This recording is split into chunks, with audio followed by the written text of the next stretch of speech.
Buenos días a todos, bienvenidos a esta jornada. Agradeceros muchísimo la participación en nombre de la Cámara de Comercio de Granada. Bueno, comentaros que esta jornada se inscribe dentro de las actividades online que la Cámara de Comercio de Granada está poniendo en marcha, pues con el ánimo de seguir apoyando a las empresas granadinas.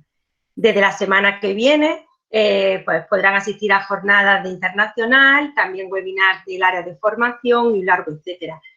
Al fin y al cabo, nuestro reto es ofrecer una completa oferta online durante este mes de abril tan necesaria para la empresa. Además de esta oferta online, bueno, pues ¿qué estamos haciendo desde Cámara de Comercio de Granada? Pues los profesionales, el equipo de profesionales que formamos la Cámara de Comercio, estamos ofreciendo información sobre el COVID-19, tenemos un teléfono de atención inmediata para las empresas y una página web totalmente adaptada a estas circunstancias.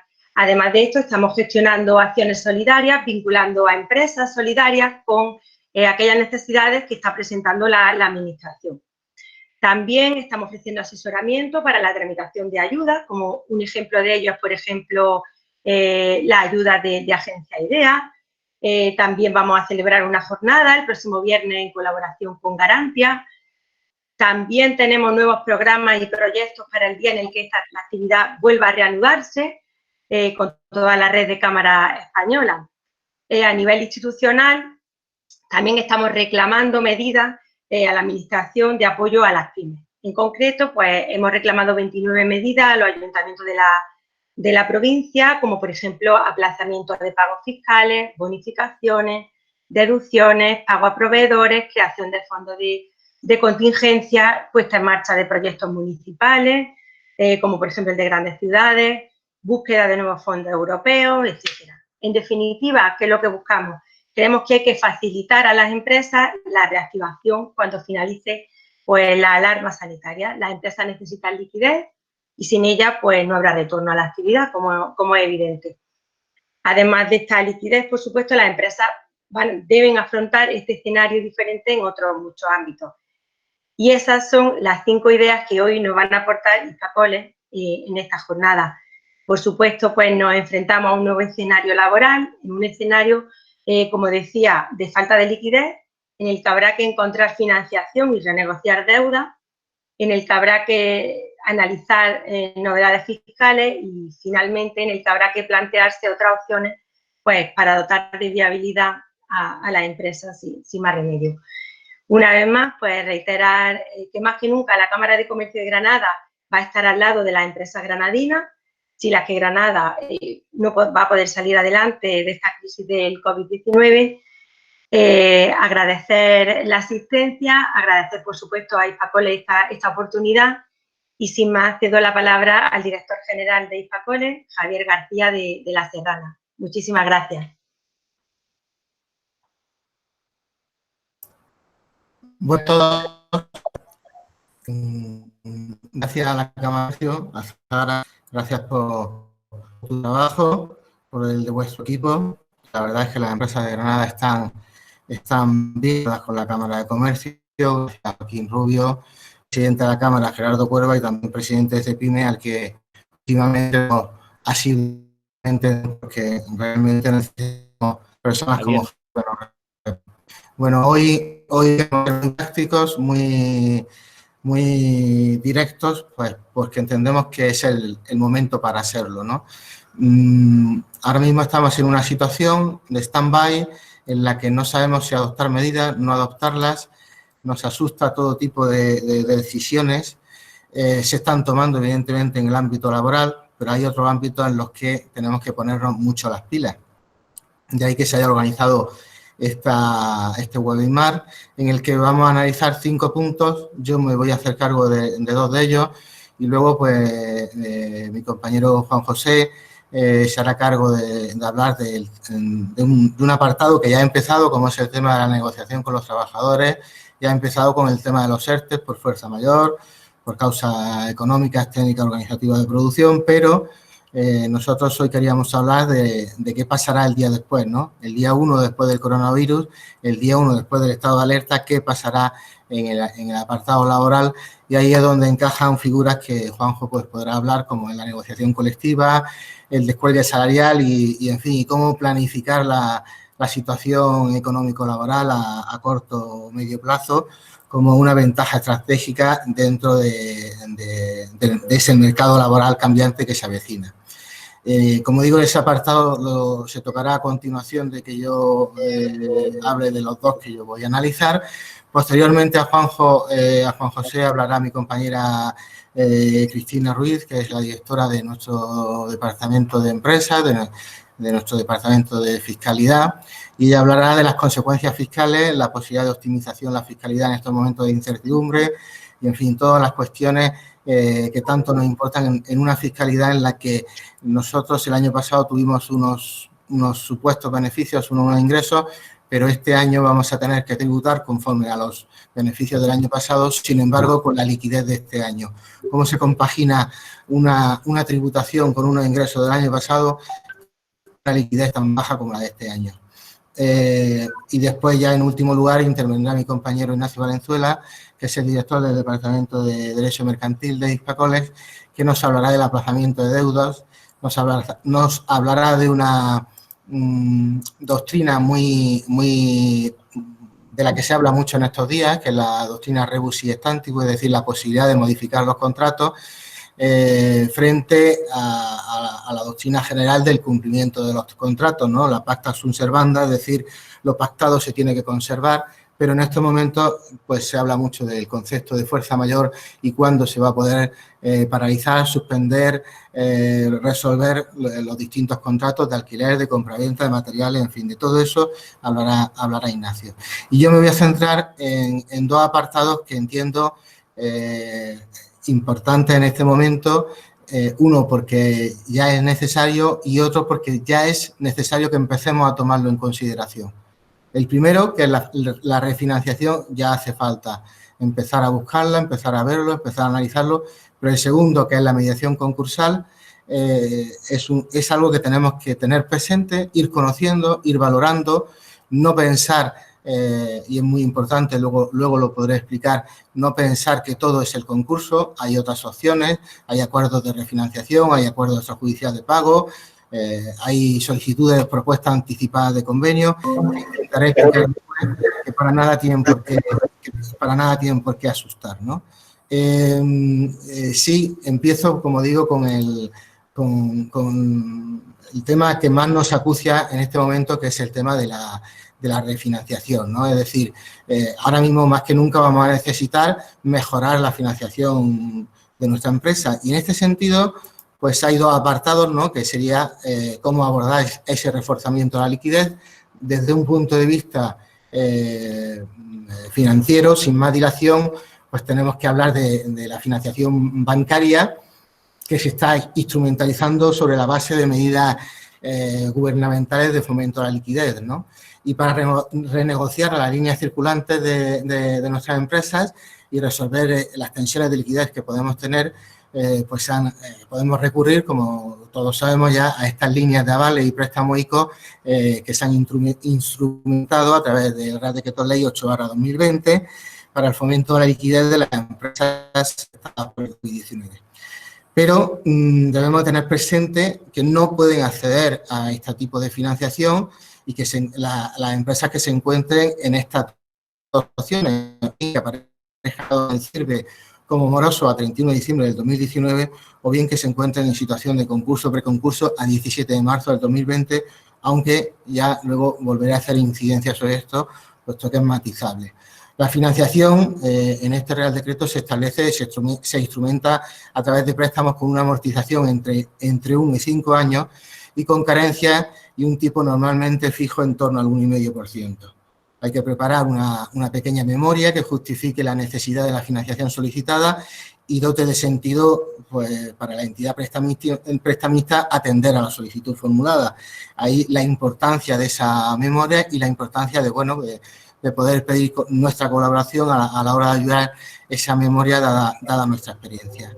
El límite del préstamo viene determinado con carácter general por el 25% de la facturación de 2019 y con carácter excepcional por el importe de 2 anualidades de sus costes salariales del 2019 por 2. Por tanto, cada entidad financiera seguramente cubra la financiación solicitada teniendo como referencia su posicionamiento, el posicionamiento de nuestra empresa en el CIRBE respecto, pues como digo, de la situación vivida durante el ejercicio anterior, por lo que es aconsejable iniciar cuanto antes la solicitud de financiación con varias entidades al mismo tiempo. Es decir, no nos podemos vincular exclusivamente, no nos podemos poner todos los huevos en la misma cesta porque en ese sentido, pues bueno, nos podemos llevar sorpresas desagradables, ¿no? Es importante por lo menos manejar 2, lo ideal serían mínimo 3 entidades financieras. Eso es en cuanto al préstamo y en cuanto a la línea de vales, es también muy interesante conocer. De momento está dotada con 100.000 millones de euros y que lo pueden solicitar pues, para préstamos, renovaciones garantizadas con esta línea, trabajadores autónomos, pymes y empresas de todos los sectores de actividad que tengan su domicilio social en España y que su actividad se haya visto afectada por el COVID-19. ¿Qué garantiza o qué se pretende garantizar con estos avales? Pues para garantizar nuevos préstamos, renovaciones, atender a necesidades de financiación, pues para pago de salarios, facturas, necesidades circulantes y otras necesidades de liquidez. Veremos la importancia de estos avales porque en un primer momento todo el mundo hemos pensado, bueno, pues siempre nos viene bien, pero nuestra empresa va a poder acogerse a este préstamo porque tiene liquidez. Porque hasta la fecha tenía una buena imagen financiera, unos buenos balances, pero debemos entender que a las entidades financieras ahora mismo les interesa muchísimo este tipo de financiación. Ahora explicaré por qué. Los interesados, las empresas que están interesadas, lo pueden solicitar tanto los préstamos ICO como este tipo de aval en cualquier entidad de crédito, entidad de pago, en fin, todas las entidades financieras están encargadas de analizar la nueva operación. Las entidades financieras pueden solicitar el aval con carácter retroactivo para las operaciones suscritas con autónomos y empresas, de acuerdo a las características establecidas en este Real Decreto 8 del 2020, 17 de marzo, y esta norma debemos de saber que entró en marzo, entró en vigor el 18 de marzo y tiene un plazo de finalización del 30 de septiembre de este año 2020. No existe un límite de aval por beneficiario, si bien se aplican unas condiciones en función del importe. Para préstamos o renovaciones de hasta 1,5 millones de euros, en una o varias operaciones de préstamo autónomo de empresas se aplicarán las disposiciones específicas de la Unión Europea sobre ayuda mínima. Para préstamos o renovaciones por encima de 1,5 millones se aplicará lo establecido en el marco temporal de ayuda del Estado de la Comisión Europea. ¿Cuál es el plazo máximo de estas operaciones? 5 años. ¿Cuál es el plazo de vigencia del aval? 5 años. ¿Cuál es el porcentaje mínimo de cobertura del aval? En caso de autónomos, máximo de cobertura del aval. En caso de autónomos y pymes, el aval garantiza el 80% de las operaciones de financiación y las renovaciones. Para el resto de empresas, el aval cubre el 70% en caso de nuevas operaciones de préstamo y 60% para renovaciones. Aquí está la clave y es importante conocerlo. A las entidades financieras les interesa ahora mismo muchísimo más que las nuevas operaciones de préstamo, la renovación. Y nos lo van a poner fácil porque pasan no dejan de tener nuestro aval, el aval, los avales personales que tuvieran, los avales de otras empresas que tuvieran y, por supuesto, el aval o la seguridad de pago por parte de la empresa que solicita el préstamo, pero también pasan a tener un 60, un 70 o hasta un 80% de dicho préstamo financiado por el Estado, es decir, avalado por el Estado, perdón. Por lo tanto, a una entidad financiera su seguridad le crece muchísimo.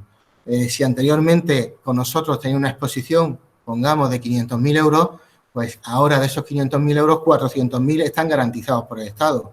Por tanto, toda entidad financiera va a querer que renovemos el préstamo o darnos una refinanciación porque se va a ver en una situación en la que, ante la incertidumbre de lo que pueda pasar durante el próximo año, va a tener, como digo, el 70 o el 80% de toda operación avalada por el Estado, ¿no? Por lo tanto, le interesa a todas las entidades financieras en este momento. La entidad financiera tiene la obligación de garantizar que el coste de los nuevos préstamos y renovaciones que se beneficien de estos avales se mantengan en línea con los costes aplicados antes del inicio de la crisis. Es decir, no pueden venir a querer aprovechar que el Pisuerga pasa por Valladolid para venir a querer subirnos las comisiones o subirnos el tipo de interés o las condiciones que tuviéramos pactadas.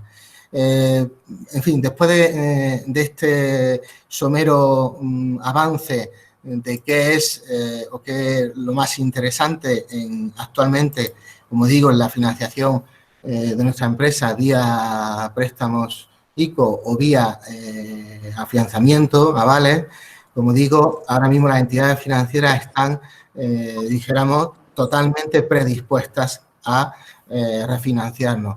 Y no porque sean, dijéramos, muy buenas, sino porque ellas son las mayores interesadas, dado que van a tener a pasar de tener una financiación con muchísimas empresas que posiblemente pudieran causarle problemas en un futuro, a tener, como digo, el 80% garantizado mediante ese financiamiento del Estado. En conclusión, en cuanto a este apartado, se debe de iniciar cuanto antes, no esperar al día 1 ya, de hecho muchas empresas nos lo están pidiendo ahora mismo, se tiene que empezar a hacer esa memoria, empezar a pedir esa refinanciación, luego ya la firmaremos o no la firmaremos, luego veremos qué hacemos con ella, cómo lo hacemos, pero esperarnos al día 1 llegamos tarde seguro. Si nos esperamos adentro de un mes o adentro de un mes y medio, cuando esto acabe, a pedir una financiación, llegamos tarde. Es importante, yo diría en esta semana, la que viene, dejar solicitada esa financiación con esa fianza, con ese uso de esos avales por parte del Estado. La entidad financiera, las diversas entidades financieras a las que debemos de acudir nos lo van a facilitar y en su momento pues ya tomaremos la decisión más adelante, pero ya tenemos ese camino andado. Por nuestra parte, desde Hispacole, a nuestros clientes le hacemos este apoyo, esta ayuda con estas entidades financieras con una bonificación del 100%, porque nuestro objeto no es ser, dijéramos, agentes de nadie ni comisionistas de ninguna entidad financiera y, por lo tanto, nosotros no cobramos para nada por poner dijéramos, en ayudar a la empresa a buscar esta financiación, puesto que nuestra labor se limita a poner en relación al cliente con determinadas entidades financieras, no con los directores que también de las sucursales, sino con los jefes de zona, con los directores de zona, explicarle a cada director de zona y en definitiva a cada territorial también cuál es la situación de una empresa para facilitar o ayudar o ser cadena de transmisión de esas necesidades de la empresa. Y como esto, dijéramos, no tiene precio porque por un lado puede ser muy importante o por otro lado puede no servir para nada. Por ese motivo, nosotros a nuestros clientes se lo hacemos, como digo, con una bonificación del 100%, puesto que preferimos estar con ellos ahora y que no se olviden nunca de este esfuerzo que hemos hecho por ayudarle, por ponerle en contacto con la persona idónea o con la entidad financiera idónea. Aparte que, por supuesto, nosotros, como digo, nuestra labor es jurídica y no financiera. Tenemos, lógicamente, una relación estrecha con varias entidades financieras porque venimos trabajando hace muchos años con ellas, porque somos sus letrados.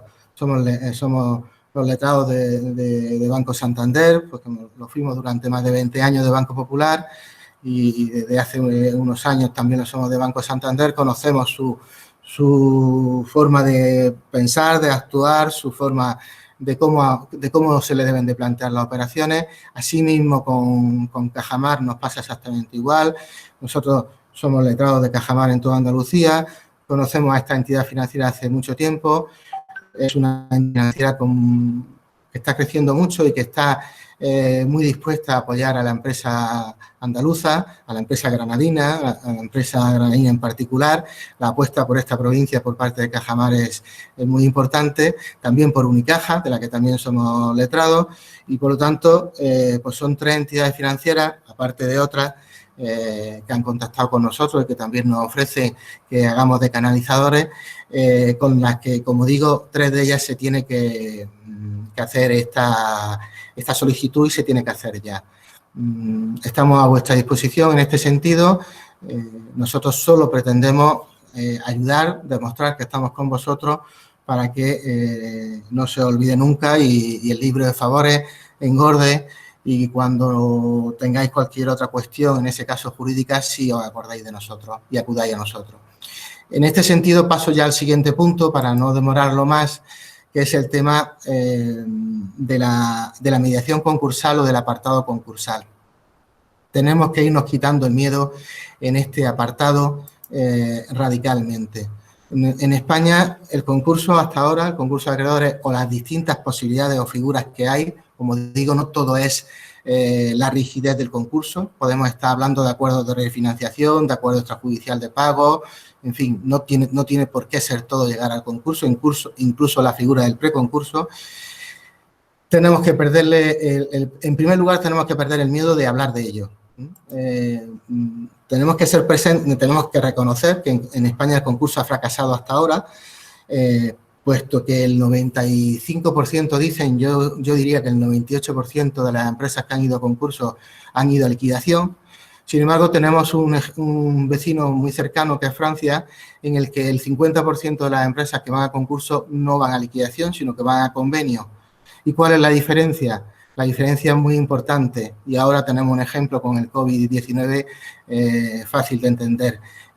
Cuando se pone uno a tomar medidas. Si se pone uno a tomar medidas cuando ya hay un número importante de afectados, pues va a tener un número importante de fallecidos. Si se pone uno a tomar medidas cuando aparece el primer contagiado, el número de fallecidos será muy inferior. En Francia, los concursos se presentan al primer síntoma. No se presentan cuando ya la empresa no es viable realmente, cuando va cuesta abajo y sin freno. En España, el 95% de los concursos se presentan cuando la empresa no tiene liquidez, no cuando la empresa es posible que no tenga liquidez, sino cuando ya no la tiene y, por lo tanto, no tiene viabilidad ninguna dicho concurso.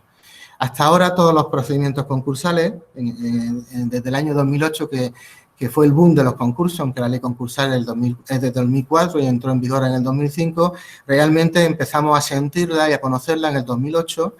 Desde el año 2008 nosotros hemos sido nombrados administradores concursales en más de un centenar de concursos en Granada, Málaga y Jaén. A lo largo de los años hemos conocido, pero fehacientemente, por qué las empresas han ido a concursos y todas han ido por lo mismo, por ir tarde a la presentación del concurso. Pero realmente también es verdad que en aquellas situaciones, pues las empresas que lo presentaban estaban todas en una situación mala, muy mala o regular. No he conocido ninguna empresa en una situación buena que lo presentara en España. Sin embargo, en Francia hay muchas empresas que, estando en una situación realmente buena, presentan concurso. ¿Por qué es así? Porque tienen una situación provisional de iliquidez o de insolvencia, pero muy provisional. Y ese es el supuesto que ocurre ahora. En este momento nos encontramos con empresas que durante el 2019 iban de maravilla. Hoteles, concesionarios, yo qué sé, de todo tipo, ¿no? Fabricantes de cualquier cosa, negocios de cualquier tipo. El año 2019 no fue un año malo, fue un año bastante bueno. El año 2020 no empezó mal y de buena a primera nos pasa esto y entramos en barrena. Pero esta barrena va a durar 6 meses y va a durar otros 6 meses recuperarse. Es decir, ¿qué necesitamos? Necesitamos un año, necesitamos tiempo. Las empresas ahora mismo, la mayoría de las empresas no están mal. Lo que necesitan es tiempo. ¿Y qué te da el preconcurso, la mediación concursal? Pues te da precisamente, te da eso, te da tiempo. Ya sea mediante estos acuerdos de refinanciación que he hablado, ¿no? Que son mecanismos preconcursales que permiten afrontar situaciones de crisis empresarial, pero dentro del marco extrajudicial. lo suscribe el deudor, el empresario, ya sea persona física o jurídica, con sus acreedores, normalmente entidades financieras, y consiguen así la continuidad de su actividad. La intervención judicial en algunos acuerdos de refinanciación es inexistente, es decir, no necesitamos acudir al juzgado y queda sustituida por una intervención puramente notarial, y como sabéis, las notarías están en este momento abiertas, y en otros se limita a un control formal material de determinados requisitos tasados en la ley. Esto en cuanto a los acuerdos de refinanciación. En cuanto al acuerdo extrajudicial de pago, consiste en un procedimiento de negociación extrajudicial de deuda de pequeños empresarios. Se excluyen a los deudores que sean personas naturales con un pasivo superior a 5 millones de euros y a las personas jurídicas con más de 50 acreedores o un activo y pasivo que supere los 5 millones, y tienen como figura central al mediador concursal designado por el registrador mercantil o por el notario, que es lo habitual, ante el que se haga la correspondiente solicitud. Estas dos son dos vías que, en todo caso, si después tenéis dudas, pues las podemos aclarar con carácter personal. Pues estamos abiertos a que nos hagáis consultas, no solo al final de este webinar, sino todos los días, cualquier día de la semana, de esta semana, de la que viene. Tenemos todo nuestro tiempo a vuestra disposición, ¿no? Y por último, pues la solicitud de preconcurso, que también tenemos que valorar. Nosotros hemos presentado el año pasado una situación como esta, 2 preconcursos que no llegaron a concurso porque hubo acuerdos suficientes. Es decir, nos llenó de alegría ver cómo la figura del preconcurso servía. Yo estoy seguro que este año no serán 2, sino que serán 200, porque con un preconcurso tenéis que tener presente 2 cosas. Por un lado, ganamos tiempo, es decir, el Real Decreto que establece el estado de alarma dice que durante los 2 meses siguientes a la finalización del estado de alarma no se podrá presentar concurso necesario contra ninguna empresa, aunque incumpla sus pagos. Es decir, que desde que acabe el estado de alarma, supongamos que acaba el día 15 de mayo, pues hasta el 15 de julio nadie nos podría presentar un concurso necesario. Es decir, ningún acreedor nos podría llevar nuestra empresa a concurso ni hacernos nada en esos 2 meses. No le da tiempo absolutamente a nada. Si además presentamos un preconcurso antes de que acaben esos 2 meses, pues disponemos de 4 meses más de escudo por ese preconcurso. Es decir, estaríamos hablando de que sin necesidad de que nos lo autorice nadie, disponemos de 6 meses de espera. 6 meses que en este momento pueden ser cruciales. Y no estoy hablando de empresas, como digo, que estén en una situación que ya estuvieran mal, sino empresas que están bien, que solo necesitan tiempo. Tienen que valorar esta posibilidad. No digamos ya, por supuesto, si se presenta un concurso en el que lo único que vamos esperando o lo único que queremos es llegar a un acuerdo. Incluso podemos hablar de propuesta anticipada de convenio o directamente concurso, en el que lo único que vamos pidiendo es una espera, no una quita. Nosotros hemos participado en muchísimos concursos en los que al principio nadie estaba a favor de quitas y luego al final se han aceptado muchas quitas, pero esos concursos no eran viables porque la empresa, como digo, iba puesta abajo y sin freno. Ahora mismo habría empresas muy interesantes de unas actividades que todos conocemos, de hostelería y de automoción y de otros muchos sectores de la industria que podrían perfectamente salvarse con una simple espera de 1 año o espera de 1 año y medio. Toda fase común de un concurso dura como mínimo 1 año y medio. Para cuando hubiera que presentar el convenio de acreedores, esa empresa ya habría pagado a sus acreedores y, por lo tanto, es que no necesitaría ni convenio. Luego, ahora más que nunca hay que plantearse las distintas vías que nos ofrece la ley concursal, puesto que aquellas empresas que están en una situación en la que lo que necesitan es tiempo, nosotros se lo podemos facilitar. La ley concursal se lo puede facilitar y estas medidas, tanto de acuerdos de refinanciación, mediación concursal y el preconcurso, unido a los 2 meses extra que nos da el Real Decreto de estado de alarma, nos están dando de entrada 6 meses y nos pueden dar 1 año y medio perfectamente sin necesidad de ni siquiera tener que aprobar un convenio. Por supuesto, si después hace falta plantear un convenio y tú a un acreedor le planteas 0% de quita y una espera de 1 o 2 años, no conocería yo ningún acreedor que se negara a dicho acuerdo. Pero claro, para eso tendríamos que pasar el estigma de la palabra concurso. Yo quiero recordar que antes de llamarse concurso se llamaba suspensión de pagos, y en Granada la empresa más importante que dio suspensión de pagos hace muchos años fue Puleva. Sí, señores, Puleva dio suspensión de pagos. Y fíjense ustedes dónde está ahora. Ese procedimiento le sirvió para estar donde está ahora. Hay que perder el miedo a la suspensión de pagos, hoy llamada concurso, puesto que la empresa que está bien, lo que va a conseguir con el concurso, como digo, va a ser una espera de año y medio, 2 años, hasta 3 años perfectamente sin ningún problema. Pero a lo mejor no lo necesita, a lo mejor le basta con 6 meses y en ese caso no va a necesitar ni siquiera el concurso. Le va a bastar un acuerdo de pagos, ¿no? Un acuerdo extrajudicial de pagos y, en todo caso, un preconcurso.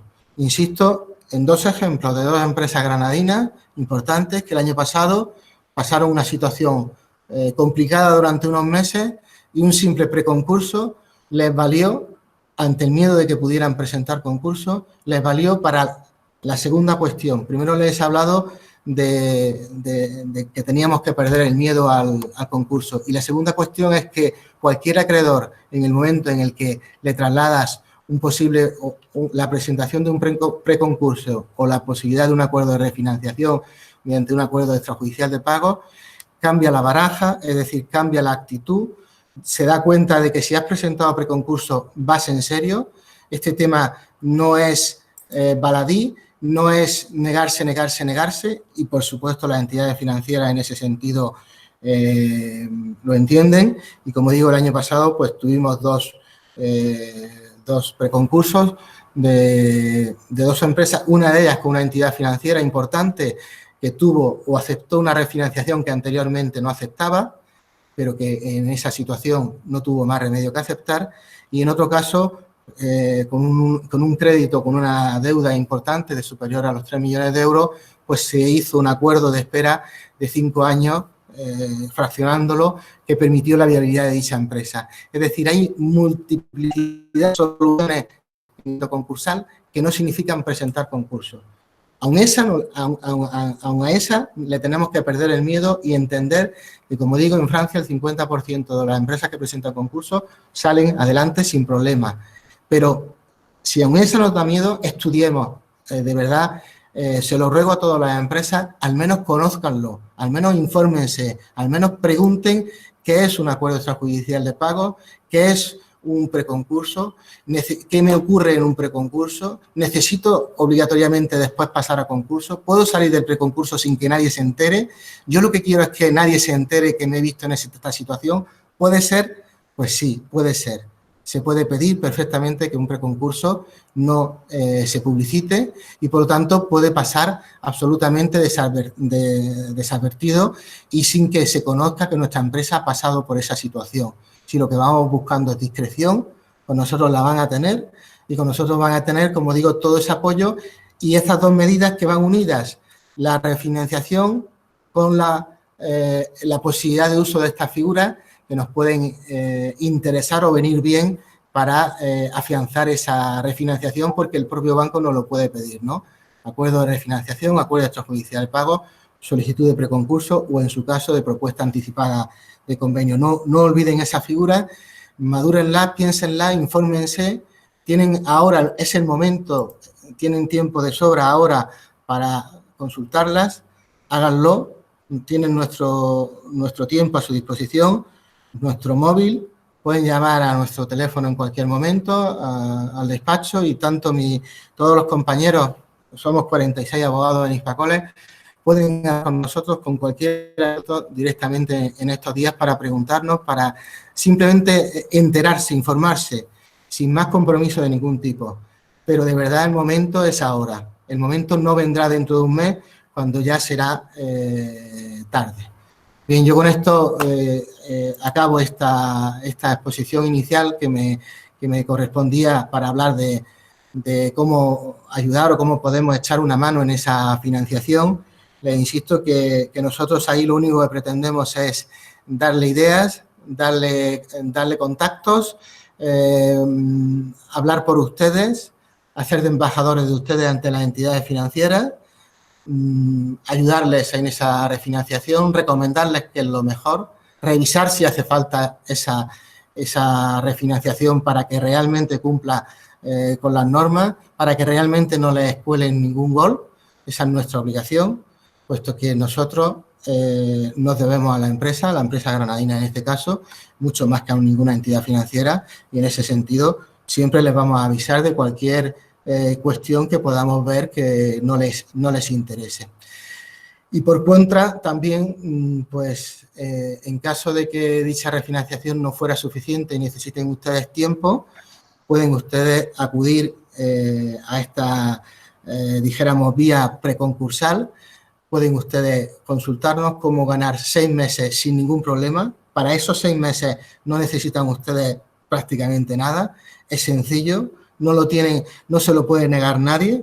Los tienen ustedes ya concedidos por el Real Decreto que instaura el estado de alarma y por la propia ley concursal. Esos 6 meses son suyos. Esa espera la tienen asegurada y nosotros le podemos conseguir incluso, como digo, 1 año y medio, 2 años más de espera si fuera preciso. No lo dejen, consúltenos y les dejo con mis compañeros que le van a hablar pues, de otro apartado importante, como es la negociación con los trabajadores, no ahora, que también, evidentemente, en el tema ERTES llevamos 2 semanas, nuestro departamento laboral, pues a tope con este tema, al 200%, pero no acaba aquí. Ahora mi compañero Juan José les explicará qué se puede hacer, qué se puede planear, qué se tiene que planificar para el día 1 después de la crisis, para el día D, y también en materia fiscal mi compañera Cristina y en una materia muy importante. Escuchen bien a Ignacio Valenzuela, mi compañero, al director del Departamento Mercantil, porque el aplazamiento de deudas no todo es solo lo que reluce. Es decir, mucha gente está diciendo ahora, es que me lo tienen que dar sí o sí. No. Como no hay acuerdo, vamos a tener que litigar y yo ya les adelanto que la posición de Hispacoles en este sentido, para nosotros, el pleito es un fracaso. Es curioso, les puede llamar la atención que un abogado diga eso, diga que el pleito es un fracaso, pero para nosotros el pleito es un fracaso, lo mismo que en la medicina, la cirugía empieza cuando falla la medicina. Para nosotros el pleito, el juzgado, entra cuando falla la verdadera abogacía, que es intentar evitarle a ustedes el pleito, intentar echarles una mano para que ustedes puedan hacer un acuerdo, puedan llegar a cabo un acuerdo que les beneficie a ambas partes y que les evite cualquier litigiosidad. Pero eso sí, documentándolo. No cometan el error de autoasesorarse. Ya lo digo muchas veces, nuestro lema es autoasesorarse es tan peligroso como automedicarse. De verdad, no les merece la pena y les va a dar muchísimos dolores de cabeza. Así que tenía la palabra consulta en la cabeza, consulten ustedes y se evitarán el dolor de cabeza. Y nada más, muchas gracias. Muchas gracias, Javier. Qué importante es la tecnología, ¿eh? Cómo nos permite. Estamos más de 80 y pico personas conectadas. Todo el mundo escucha bien, ¿verdad? Quería recordar brevemente las normas del foro, antes de dar paso a nuestro compañero Juan José, socio de Departamento Laboral en Hispacolex. Tenéis un chat habilitado arriba a la derecha en un bocadillo, ¿vale?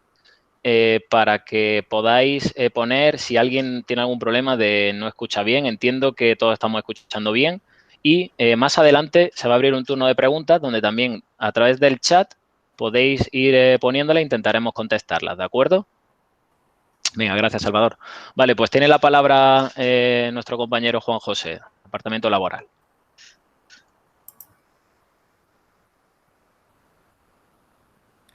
Buenos días a todos. Bienvenido y muchísimas gracias por vuestra atención. En primer lugar, como no podría ser de otra forma, pues esperar y desear que estéis todos bien y todas vuestras familias. En el tema laboral, la verdad que todo acaba de empezar. Es decir, desde la vorágine de los ERTE por fuerza mayor, que en cierta forma no nos hemos dado cuenta todavía de esa letra pequeña y que nos podrá traer muchos dolores de cabeza en un futuro lo más posible cercano, pues tenemos que ir previendo porque en esta situación de estado de alarma no vamos a estar eternamente y por lo tanto sí será necesario que vayamos adoptando algún tipo de medida para ir planificando qué va a pasar con nuestra plantilla para no incumplir ese compromiso de mantenimiento de la plantilla durante 6 meses que nos establecía el Real Decreto 8/2020. En primer lugar, y con respecto a este compromiso de mantenimiento de la plantilla, tenemos que determinar varias cuestiones. Ya en el último Real Decreto, en el 11/2020, se adelantaba algo, es decir, en la exposición de motivos se dice que no computarán a los efectos de mantenimiento de la plantilla los despidos disciplinarios que se declaren procedentes, ni jubilaciones, ni dimisiones, ni incapacidades permanentes, algo que parecía lógico, pero ante este volumen normativo y la falta de concreción de estas normas, pues nos hacía sospechar. Tampoco computarán a estos efectos las extinciones de los contratos temporales válidamente extinguidos. En este sentido, las suspensiones de estos contratos temporales, y una vez finalizado esta suspensión, se continuará durante esa duración, pero también nos establece una excepción, que es que si en algún momento ese contrato temporal, una vez levantado el estado de alarma, no pudiera continuar por todo el tiempo suspendido, o no pudiera continuar pues porque ya el objeto se ha finalizado, pues tampoco computará en ese momento. Es cierto que vamos a estar en una casuística muy amplia y que, por lo tanto, tendremos que ir siempre caso por caso. Yo os pongo un ejemplo.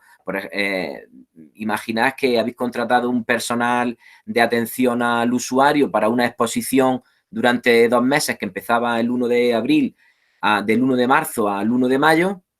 Ante la declaración del estado de alarma, lógicamente, esta actividad cesa y, por lo tanto, ese contrato temporal durante el estado de alarma aparece suspendido, esos contratos de 2 meses.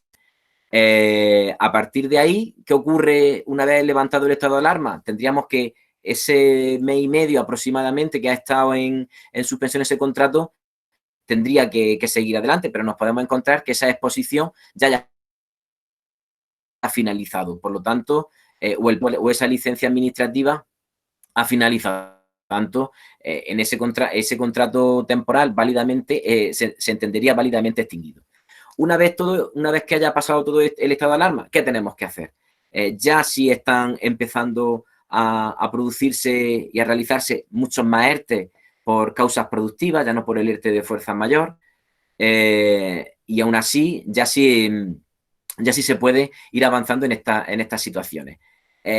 Una vez finalizado, como decimos, el estado de alarma, nos surgen varias opciones, que las podemos distribuir, las podemos dividir en 3 grupos principales.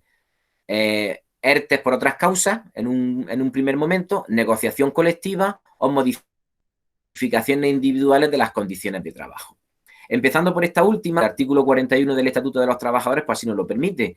Es decir, podemos modificar condiciones de los contratos de los trabajadores de forma individual, siempre y cuando no vayamos superando los topes del despido colectivo, en este mismo caso, y podemos modificar jornada de trabajo, podemos modificar salario, sistema de retribución, el régimen de trabajo a turno, distribución del tiempo de trabajo, el horario. Principalmente siempre nos moveremos en una doble vía, bien de salario, bien modificación de jornada o reducción de jornada, principalmente a fin de adaptarnos a la actividad.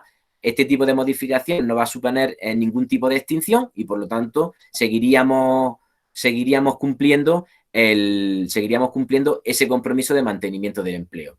Con respecto a esa modificación de salario, tenemos que tener presente que con la modificación individual, en principio, solo podemos reducir, no podríamos, mejor dicho, reducir por debajo de lo que establezca el convenio colectivo. Por lo tanto, siempre y cuando estemos pagando por encima de las tablas de convenio colectivo, podríamos usar esta medida.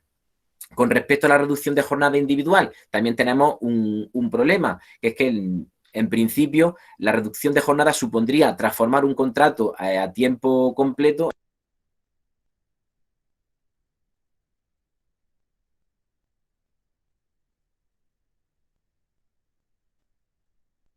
Juanjo, parece que se te ha puesto en silencio. Ahora, a ver. Y esto solo puede ser de mutuo acuerdo. Por lo tanto, ¿ya? Sí, se te escucha un pelín entrecortado. ¿Tiene a tope la conexión? Venga, vale, vamos a intentarlo Sí. ahora. Dale. Seguimos. Y como decía, esta reducción de jornada, pues como puede suponer una modificación del contrato en cuanto a tiempo completo, a tiempo parcial, y solo puede ser de mutuo acuerdo, nos podríamos encontrar un problema en los juzgados. En todo caso, estas modificaciones individuales, en principio, solo serían aconsejables en empresas muy pequeñitas, que tengan poco personal, aun cuando existen otras medidas alternativas, como habíamos dicho antes, que nos pueden ser mucho más favorecedoras. En segundo término, seguiríamos con los ERTE. Es decir, en principio, una vez finalizado este estado de alarma y si hemos tenido un ERTE por fuerza mayor, no habría problema en seguir negociando un ERTE productivas, económicas, técnicas u organizativas. El procedimiento es prácticamente igual al de la fuerza mayor, sino con la salvedad que aquí sí hay periodo de consultas con los trabajadores. Si no tenemos representantes de los trabajadores, tendríamos que los trabajadores tendrán que designar una comisión negociadora y iniciar ese periodo de consulta con los trabajadores, donde le vamos a exponer la situación en la que nos encontramos y a través de estas negociaciones, pues intentar llegar a un acuerdo. Si se llega a un acuerdo, se comunica a la autoridad laboral y a los trabajadores individualmente, y si no se llegara a un acuerdo, pues individualmente la empresa puede decidir qué medida adopta, si sigue adelante con esa medida o no sigue adelante con esa medida. Es cierto que si finalizamos el periodo de consulta sin acuerdo y la empresa decide imponer su medida si no estaba lo suficientemente acreditada en la memoria que aportó la empresa o en las explicaciones que aportó la empresa o en la documentación que debió aportar la empresa, pues nos podemos encontrar que ante un procedimiento judicial y que esta medida la pudieran tumbar. Nos preguntáis, porque en el Real Decreto 8/2020 se hablaba de la necesidad de, si no tenemos representantes de los trabajadores legalmente constituidos a través de las elecciones sindicales, tendríamos que designar esa comisión negociadora, en primer lugar, por los sindicatos más representativos o, en todo caso, por los sindicatos de nuestro convenio colectivo de aplicación y, en todo caso, que se designara por la plantilla 3 trabajadores.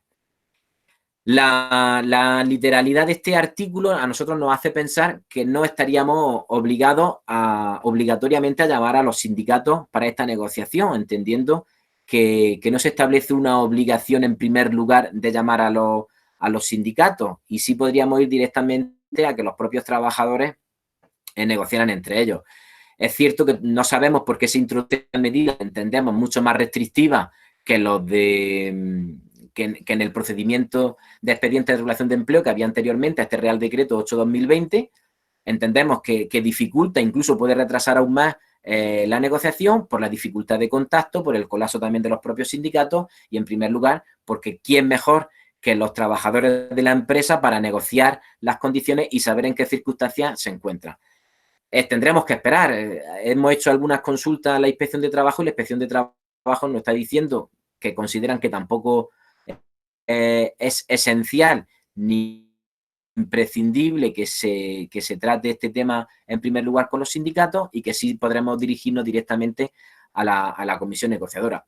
Todo es muy nuevo, todo está un cambio normativo rápido, muy largo y sin ningún tipo de antecedente en el que nos podamos comparar, pero realmente si entendemos que no se le va a privar en ningún caso a los trabajadores de poder negociar de esta forma.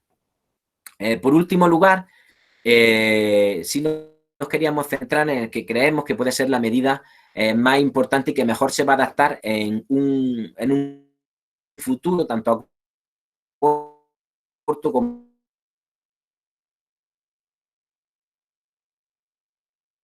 a largo plazo. Juanjo, no, se te ha cortado. Que puede suponer... Repite si puedes, por favor, Juanjo, que se te ha cortado la última parte, los últimos 10 segundos. Vale, decíamos que íbamos a centrarnos en la que puede ser la medida más importante a nuestro juicio con respecto a esta situación, que va a ser la negociación colectiva y, en concreto, el descuelgue de convenios. Una vez que se levante el estado de alarma, pues lógicamente la actividad de nuestras empresas, de todas, no va a ser la misma que teníamos con anterioridad. Lógicamente tendremos que buscar una alternativa a medio y largo plazo, pues para suponer el impacto económico y productivo que vamos a tener en la empresa. A través de este descuelgue de convenio, sí nos va a permitir adaptar la norma convencional a las necesidades que tengamos en la empresa. Como decíamos anteriormente, a través de este descuelgue de convenio, y al igual que con las modificaciones de condiciones de trabajo, pues podemos modificar jornadas, podemos modificar distribución de trabajo, podemos modificar horario, y lo principal es que podemos modificar también el salario. En este caso, el límite mínimo para reducción de este salario será el salario mínimo interprofesional, por lo que, dado que la mayoría de las actividades sí están reguladas por convenio colectivo y la mayoría de los convenios colectivos están siempre por encima del salario mínimo interprofesional, en la mayoría de los casos, lógicamente, pues tenemos ahí un margen de maniobra bastante importante. Con la reforma laboral del año 2012, estos procedimientos de descuelgue de convenios facilitaron y tanto el procedimiento como la forma de alcanzar este acuerdo, ya que, igual que anteriormente, era la propia comisión consultiva del propio convenio colectivo la que tenía que finalmente autorizar, es decir, tus propios compañeros y tu de sector eran los que te tenían que autorizar a alcanzar este acuerdo. Ahora simplemente se permite que habiendo alcanzado este acuerdo con los representantes de los trabajadores, se pueda inaplicar el convenio colectivo que es de aplicación. El procedimiento es muy parecido o prácticamente el mismo que el que comentábamos con los ERTE por causas normales, por causas económicas, técnicas, organizativas y de producción. Si no tenemos representantes de los trabajadores, se tendrá que designar una comisión negociadora y a partir de ese momento iniciar el periodo de consulta. Es cierto que en este caso ya no tenemos que hacer ningún tipo de comunicación a la autoridad laboral previamente al inicio de este procedimiento. En este periodo de consulta, pues lógicamente la empresa tiene que exponer la situación en la que se encuentra la empresa y en este caso, pues relativamente puede ser sencilla, es decir, oiga usted, hemos tenido durante 2 meses una paralización prácticamente absoluta de nuestra actividad con un volumen de ingresos muy pequeño y que por lo tanto a día de hoy la reactivación está siendo la misma, la confianza del consumidor no va a ser la misma y por ejemplo te necesitamos una adaptación, pero es cierto que sí vamos a tener o que sí podemos tener un aumento de la actividad que no va a repercutir directamente en los ingresos de la empresa. Por lo tanto, a través de este descuelgue de convenio, le permitiríamos y negociaríamos así con los trabajadores poder reducir los salarios a fin de seguir manteniendo los puestos de trabajo. De esta forma también seguimos cumpliendo con el compromiso de mantenimiento de empleo durante 6 meses una vez finalizado la aplicación de ese ERTE regulado por el Real Decreto 8/2020. Si alcanzamos finalmente este acuerdo con los representantes de los trabajadores, deberíamos comunicárselo a los mismos y, muy importante, registrar este acuerdo de descuelgue en el RESCON, es decir, en el registro de convenios colectivos que el Ministerio de Trabajo tiene habilitado a través de su página web. De esta forma, tendrán una eficacia también frente a terceros y la publicidad lógica que tiene que tener cualquier tipo de convenio colectivo. También en estas situaciones nos podríamos plantear negociar un convenio colectivo propio de empresa, pero sinceramente siempre hemos recomendado muy poco esta alternativa cuando la única necesidad de la empresa realmente es bajar los salarios. Es decir, para rebajar única y exclusivamente salarios es preferible adoptar siempre una medida mucho más sencilla, el descuelgue de convenio, y que efectivamente también no necesitaremos una representación sindical, una representación de los trabajadores formalmente constituida. Para un convenio colectivo sí necesitamos esa representación legal de los trabajadores a través del procedimiento de elecciones. Una cosa también muy importante es que el descuelgue de convenio durará, nos estamos descolgando. Por lo tanto, también tendremos una posibilidad también en el tiempo de poder negociar, porque también consideramos que una vez pasada toda esta situación, pues la ultraactividad o de empresas como de trabajadores, de los convenios colectivos que estén siendo de aplicación, se va a ir demorando un poco y se seguirá teniendo margen. En todo caso, si en mitad de nuestro descuelgue dejara de tener aplicación el convenio colectivo, simplemente con reactivar otro descuelgue no tendríamos ningún tipo de problema. En principio, sé que ya están por el chat entrando muchas consultas, pero si os parece, nos esperamos al final para que podamos verlo. Esto simplemente era una pequeña introducción de todo lo que podemos hacer en estos casos. Ponemos a vuestra disposición para lo que os haga falta, porque tenéis que tener en cuenta que no todas las empresas necesitan las mismas medidas, ¿vale? Pues muchísimas gracias a todos.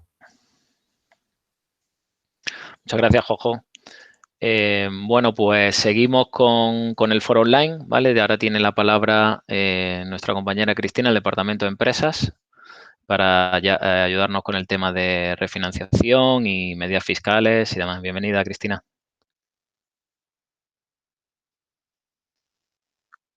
Cristina, a ver, tienes que quitarte el silencio, ¿de acuerdo?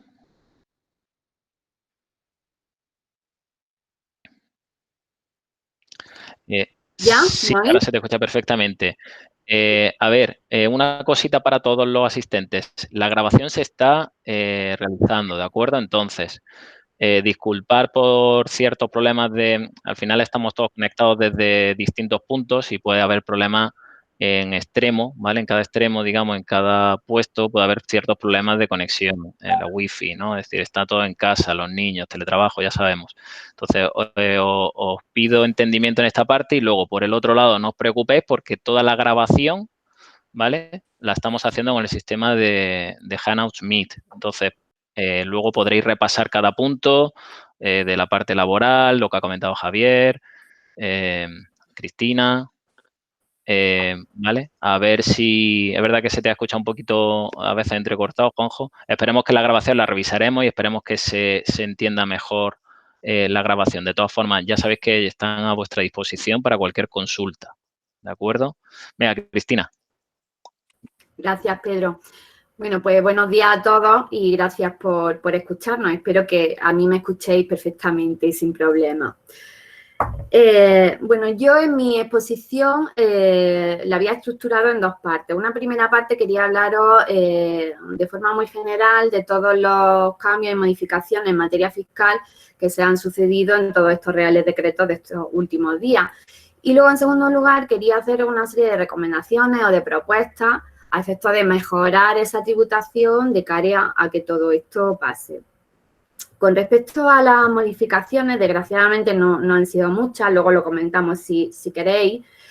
En primer lugar, la primera que se aprobó en el Real Decreto 7/2020, el 14 de marzo, fue la flexibilización de aplazamientos. Concretamente, en su artículo 14, nos permite conceder el aplazamiento de ingresos de deudas tributarias correspondientes a declaraciones, liquidaciones y autoliquidaciones cuyo plazo de presentación y de ingreso, por supuesto, finalizará desde la fecha de entrada en vigor de este Real Decreto hasta el 30 de mayo de 2020. ¿Qué quiere decir esto? Pues que todas las declaraciones del segundo trimestre tenemos la posibilidad de solicitar este aplazamiento.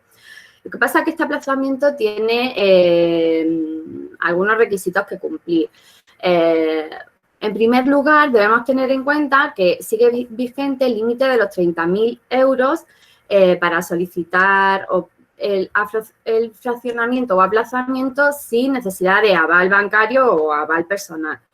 En un segundo lugar, algo que hemos mejorado con respecto a los plazos que teníamos anteriormente es que antes había determinadas deudas que no se podían aplazar, eran inaplazables, básicamente las retenciones, modelo 111, 115. Sin embargo, en este Real Decreto se incluyen este tipo de deudas inaplazables como también aplazables, con lo cual aquí ganamos un poquito. Uno de los límites que yo veo que más nos va a condicionar es que estos aplazamientos están previstos solo para empresas que en 2019 facturaran menos de 6.010.121,04 euros. ¿Qué pasa con esto? Pues esto quiere decir que nos deja fuera de un plumazo, por supuesto, a todas las grandes empresas e incluso a otras empresas que, siendo consideradas pymes en otros aspectos fiscales, por facturar menos de 10 millones de euros, si está entre 6 y 10 millones de euros, pues también se queda fuera de esta opción de solicitar aplazamiento. ¿Qué plazos podemos solicitar? Tenemos aplazamiento de hasta 6 meses, aunque puede ser inferior. Y es importante que tengáis en cuenta que los 3 primeros meses de este aplazamiento no generarán intereses de demora. Sin embargo, a partir del 4º, 5º y 6º mes sí se generarán intereses de demora. Esto en cuanto a la flexibilización de los aplazamientos. Luego se tomó una segunda medida en el siguiente Real Decreto que se aprobó, en el 8/2020, de ampliación de plazos. La ampliación de plazos en general, pues de vencimiento, de aplazamiento, para contestar requerimientos, para presentar alegaciones, etcétera. En este caso, lo que hacen es dividir en dos, en función de que se trate de procedimientos que se hayan iniciado y no hayan finalizado a fecha de aprobación de este Real Decreto, que fue el 18 de marzo, y aquellos procedimientos que se iniciaran con posterioridad. Normalmente nosotros nos vamos a encontrar en el primer tipo, porque, como luego veremos más adelante, estamos en una situación de stand-by, no se van a generar nuevos procedimientos, o al menos los mínimos, ¿no? Bueno, si nos centramos en la primera parte, es decir, aquellos procedimientos que se iniciaron con anterioridad al 18 de marzo y que no estaban concluidos, se amplía el plazo hasta el 30 de abril, ¿vale? Y esto incluye, como he dicho, pues tanto vencimientos de plazos y fraccionamientos que ya estuviesen concedidos anteriormente, como plazo para formular alegaciones, para atender requerimientos, para rectificación de errores, etcétera, para cualquier tipo de procedimiento. La norma no exige específicamente que se solicite este aplazamiento, sino que se va a aplicar de forma general, ¿vale? Eso no quita que si el contribuyente quiere hacerlo de forma voluntaria en un periodo menor, lo puede hacer sin ningún tipo de problema. Una cosa curiosa que ocurre aquí es que no se ha tenido en cuenta esta ampliación de plazo en cuanto a la presentación de declaraciones. Es decir, no se ha dicho nada al respecto, con lo cual, por el momento, y salvo que las presiones de diversos colegios de profesionales surtan efecto, en principio las declaraciones trimestrales se deben presentar en las mismas fechas que se venían presentando, es decir, los contribuyentes deben atender a los mismos plazos de presentación y de pago que tenían antes, ¿vale? La única modificación que tenemos es con respecto a los aplazamientos. Bueno, para los procedimientos que se inicien con posterioridad a la entrada en vigor de este Real Decreto el 18 de marzo, pues todos estos plazos de atención de requerimientos, alegaciones, etcétera, se ampliarán hasta el 20 de mayo, salvo que por carácter general la norma que le aplique tenga un plazo superior, en cuyo caso pues se podría aplazar se podría aplicar ese plazo superior. Luego, por otra parte, también se realiza, se aprueba una suspensión de procedimientos en cuanto al cómputo de plazos. Sabéis que en función de qué procedimiento tributario estemos hablando, va a tener una duración máxima establecida. Bien, pues este plazo que va desde el 18 de marzo hasta el 30 de abril no se va a tener en cuenta en este cómputo de plazos, como tampoco se va a tener en cuenta a la hora de los cálculos de prescripción, de caducidad, plazos para recurrir. O sea, es un plazo de stand-by totalmente. Hay otra cuestión que yo os quería comentar, que aunque no es una cuestión puramente fiscal, es más bien mercantil, pero creo que está muy ligada, sobre todo con el impuesto de sociedades, y es la elaboración, formulación, aprobación y presentación de las cuentas anuales.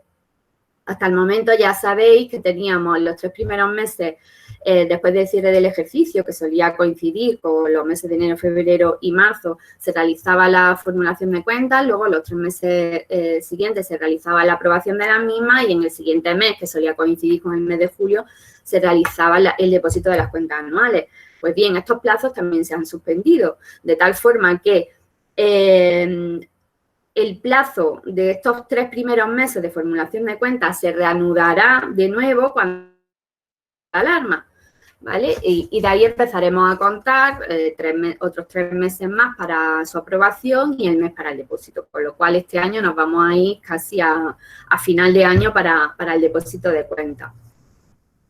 Bueno, básicamente hay algunas pequeñas cositas más, algunas pequeñas modificaciones más, pero básicamente estas son las modificaciones más importantes. Yo a todas luces las veo insuficientes. O sea, estamos hablando de una crisis económica grave, que en mi opinión el principal problema va a ser la falta de liquidez de todo el mundo, y me parece totalmente insuficiente que lo único que haga el gobierno a efectos fiscales sea, bueno, facilitar un poco el aplazamiento de impuestos. De hecho, analizando un poco las medidas, el resto de medidas fiscales que han tomado el resto de países de Unión Europea, pese a tener un efecto menos devastador, digamos, del COVID-19, y han tenido medidas de ahorro fiscal mucho más importantes y contundentes y de ahorro fiscal directo. Entonces, yo esto lo veo francamente deficiente. Bueno, una vez planteadas todas estas modificaciones, quería haceros especial hincapié en algunas recomendaciones, ¿no?, que haceros. Después de mi intervención, mi compañero Ignacio va a hablar de, bueno, pues de las posibles modificaciones contractuales de diferentes tipos, en precios, en plazos, etcétera. Todo esto siempre va a tener una contingencia fiscal. Yo recomiendo que analicéis muy mucho este tipo de contingencias en estas operaciones, porque normalmente son operaciones que no se hacen habitualmente, que uno no está familiarizado con su fiscalidad, y quizás el tener en cuenta esa fiscalidad puede ser determinante de si tenemos que hacer esa operación o no tenemos que hacerla. Entonces, os recomiendo encarecidamente que lo estudiéis en detalle y, por supuesto, me pongo yo y todo el equipo de Hispacole a vuestra disposición para que esto lo tengáis claro y no tengamos problemas a posteriori. Luego, en segundo lugar, por supuesto, y es evidente, tenéis que hacer una planificación de tesorería y meter toda esta tributación dentro de esta planificación. Debéis de valorar toda la deuda tributaria que lleváis hasta el momento, cuál es la que se va a generar a corto plazo, qué posibilidades tengo de fraccionar, de aplazar, cómo puedo gestionar toda esta deuda tributaria, y sin duda alguna estoy de acuerdo con Javier en que quizá lo más recomendable sea el planteamiento de un preconcurso. En un preconcurso ya sabéis que la deuda tributaria iría como otro acreedor, bueno, con ciertos privilegios, pero como un acreedor, y bueno, no se generaría en recargo, o sea, tiene muchas ventajas, y sobre todo porque a lo mejor es la única vía de poder gestionar esa deuda, ¿no?, que tenemos generada hasta el momento. En fin, pues mi intervención es hasta aquí. Estoy a vuestra disposición para cualquier consulta que queráis hacerme, bien por este foro o con posterioridad. Y bueno, muchas gracias por vuestra atención. Muchas gracias, Cristina. Se te ha escuchado y visto nítidamente. ¿Vale? De acuerdo, vamos a dar paso finalmente a nuestro compañero Ignacio, director del Departamento Mercantil, ¿vale?, en Hispacolex. Termina él y luego abrimos turno de preguntas. Yo ya estoy recopilando algunas preguntas que estáis poniendo por el chat para leerlas en voz alta y nuestros compañeros la atenderán al final de la sesión, ¿de acuerdo? Bienvenido, Ignacio. Hola, buenos días. ¿Se me oye bien? Perfectamente. Bien. Pues lo primero y ante todo, desearos a todos que estéis perfectamente bien, de salud, a toda la familia, y bueno, y que sobre todo y fundamental que cuanto antes salgamos de esta situación y que podamos salir de la mejor manera posible, dadas las circunstancias, y teniendo, bueno, por parte de Hispacolex tenéis toda la colaboración que podáis necesitar. Hasta ahora todos mis compañeros han hablado de varias cuestiones, las relativas a materia fiscal, como ha hecho Cristina, laboral, cuestiones relativas a financiación, a concursos. Pero creo que además hay una cuestión muy importante que conviene que conozcáis también. Se está hablando mucho de lo relativo a una cláusula que no existe como tal en nuestro ordenamiento jurídico, no está regulada en nuestro ordenamiento jurídico, pero sí está admitida por la doctrina y por la jurisprudencia, que es la cláusula rebus sic stantibus, y también la concurrencia de las causas de fuerza mayor en relación con el cumplimiento de las obligaciones de los contratos. Hay una cuestión importante, y es que en todas estas circunstancias que estamos viviendo deberíamos de tener en cuenta también presente la acción relativa a los contratos entre las empresas. Es decir, tenemos relación como empresarios con proveedores, con clientes, y tenemos que saber exactamente qué podemos hacer con todos esos contratos cuando por estas circunstancias sobrevenidas se han modificado sustancialmente las condiciones que en su día habíamos pactado para el cumplimiento de esos contratos y, por lo tanto, saber a qué nos enfrentamos y saber qué tenemos que hacer. El futuro realmente es incierto.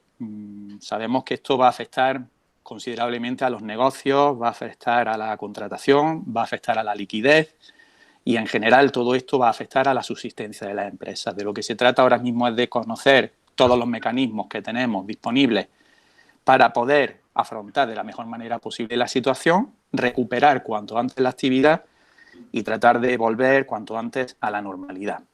Y en esta cuestión en concreto, en materia de contratos relacionados entre las empresas, proveedores, clientes, pues vamos a tener que actuar en muchos frentes. Sabemos que hay un tipo de contrato del que se habla especialmente, que es el de arrendamiento de local de negocio. ¿Qué está pasando con este tipo de arrendamientos? ¿Qué se puede hacer en estos casos con estos arrendamientos? Contratos relacionados con las ejecuciones de obra. Y cuando hablo de ejecución de obra, hablo de obra de todo tipo, no solamente en materia de construcción, sino el simple hecho, por ejemplo, de hacer un programa informático, por poner un ejemplo, es un arrendamiento de obra. ¿Qué pasa con esos arrendamientos de obra, con esos plazos? ¿Qué pasa con los arrendamientos de servicios? ¿Qué pasa con los contratos de suministro de todo tipo? En definitiva, contratos de trasto único, como puedan ser compraventas, alguien que ha vendido material al que se dedica o el que es objeto de su empresa. ¿Qué pasa con la entrega de esos materiales, con el cumplimiento de las obligaciones derivadas de la entrega de ese material, con el pago del precio de ese material? ¿Qué pasa con los contratos de trasto sucesivo, es decir, esos arrendamientos de los que hablábamos antes? Toda esta serie de contratos que en definitiva son el día a día de las empresas. Estamos hablando de contratos con proveedores y con clientes. ¿Qué hacemos con el contrato en esta situación de crisis y qué vamos a poder hacer con estos contratos cuando salgamos de esta situación?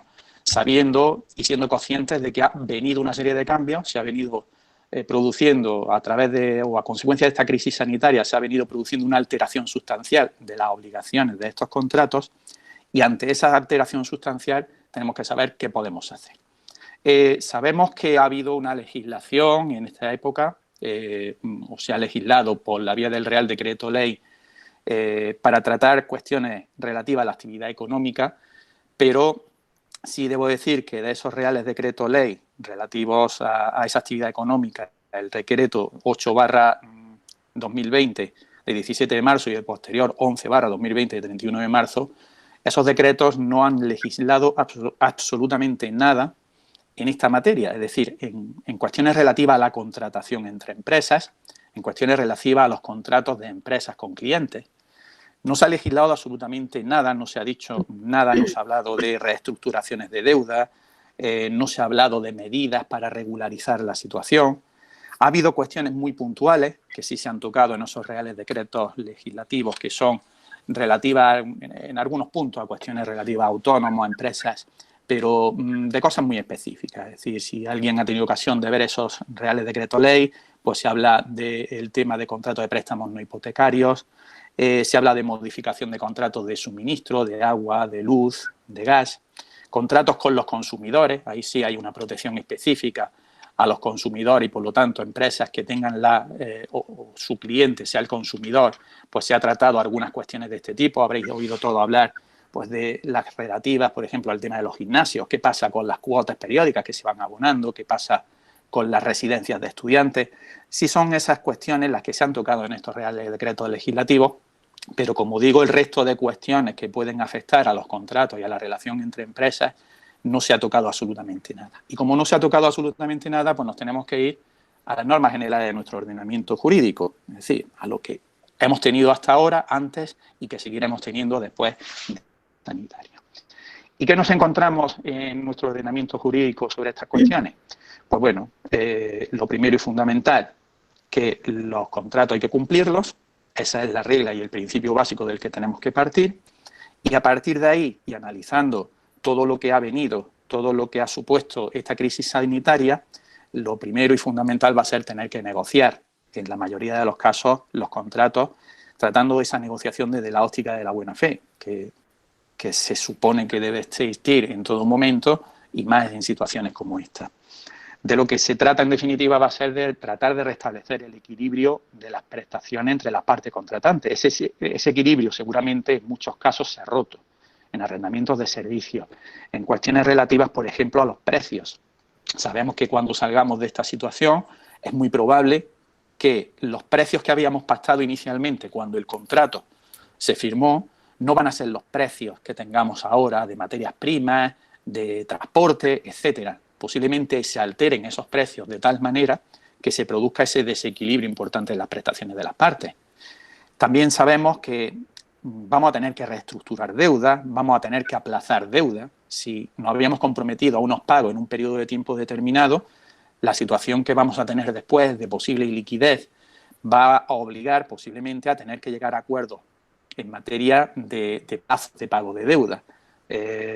Vamos a tener que llegar a acuerdos también en cuestiones, por ejemplo, como los costes de la reanudación de actividad. Es decir, si estamos realizando una determinada actividad para un cliente determinado, si esa actividad se ha tenido que paralizar y la vamos a tener que reanudar dentro de un mes, 2 meses o el tiempo que haga falta, seguramente la reanudación de esa actividad va a suponer un coste. Y ese coste, ¿cómo lo vamos a tratar entre las dos partes contratantes? Tendremos también que negociar en ese aspecto. Tendremos que sentarnos a hablar de toda esa serie de cuestiones. Y, por lo tanto, esa va a ser la idea fundamental a tener en cuenta cuando este periodo de crisis se supere. A partir de ahí, bueno, en principio, como digo, será ese el paso fundamental, el de la negociación, y el intentar, en la medida de lo posible, esa negociación llevarla por la vía de la buena fe, por la vía del entendimiento y del mayor entendimiento posible, y tratar de conseguir ese acuerdo entre las partes.